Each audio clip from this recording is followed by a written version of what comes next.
धन्यवाद जिन्होंने मुझे मौका दिया। सर्वप्रथम तो मैं शुरुआत करना चाहता हूँ। गुरुर् ब्रह्मा गुरुर् विष्णु गुरुर्देवो महेश्वरा गुरुर् साक्षात परब्रह्म तस्मै श्री गुरुवे नमः। समस्त गुरुजन समुदाय के चरणों में मेरा दंडवत प्रणाम। और मैं कहना चाहता हूँ कि अध्यापक वो रीढ़ है, अध्यापक वो व्यक्ति है, अध्यापक वो समुदाय है जो इस देश की उन्नति का आधार तैयार करता है। एक इंजीनियर जो है वो मशीनों से डील कर सकता है, लेकिन अध्यापक वो है जो ह्यूमन ब्रेन से डील करता है। यदि अध्यापक नहीं है, ना तो मशीनें बनेगी, ना कोई उपग्रह लॉन्च होंगे, ना कोई और कार्य होगा। अपनी शक्ति को पहचानो, क्योंकि मैं भी इसी फील्ड से हूं और मैं भी 2013 से पढ़ा रहा हूं। जब मेरी 12th कंप्लीट हुई थी और अलग अलग फील्ड में पढ़ाने के बाद ये अनुभव हुआ, यदि अध्यापक जगत खड़ा हो गया तो इस देश की तरक्की को कोई, इस देश की तरक्की को उन्नति तक पहुंचने से कोई रोक नहीं सकता है। क्योंकि अध्यापक, जैसा कि मैंने कहा कि अध्यापक वो रीढ़ है, इस देश की रीढ़ है। ये देश तभी तरक्की कर सकता है यदि अध्यापक की वैल्यू को समझा जाए। आज के दौर में और आज के दौर को यदि हम गुरुकुल के दौर से कंपेयर करें तो लगता है अध्यापकों का शोषण हो रहा है।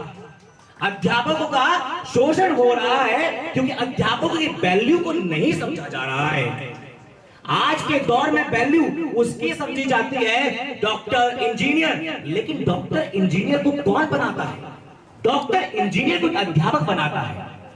इसीलिए मेरी सोच में, मेरे विचारों में अध्यापक का स्थान सर्वोच्च है।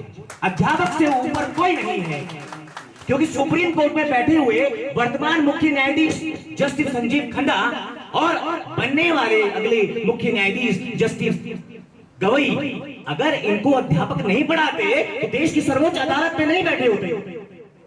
दूसरी बात, यदि आज वी नारायणन इसरो के चीफ बने हुए हैं तो उनको बनाने के पीछे भी उनके अध्यापक का योगदान है। हमें अपनी शक्ति को पहचानने की जरूरत है।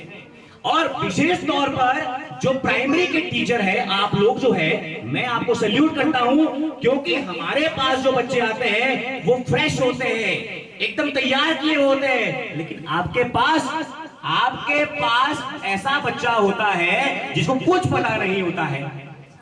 उसको तैयार करना, क्योंकि कोई भी बिल्डिंग तभी स्टेबल रह सकती है यदि उसका आधार मजबूत हो।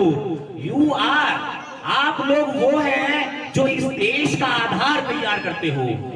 इसीलिए मैं आपको सैल्यूट करना चाहता हूं। और आज इस मौके पर मामा जी आर प्राशर जी को मैं कहना चाहता हूं कि लोग कहते हैं कि जो माँ होती है, माँ की ममता में सर्वोच्च भावना होती है।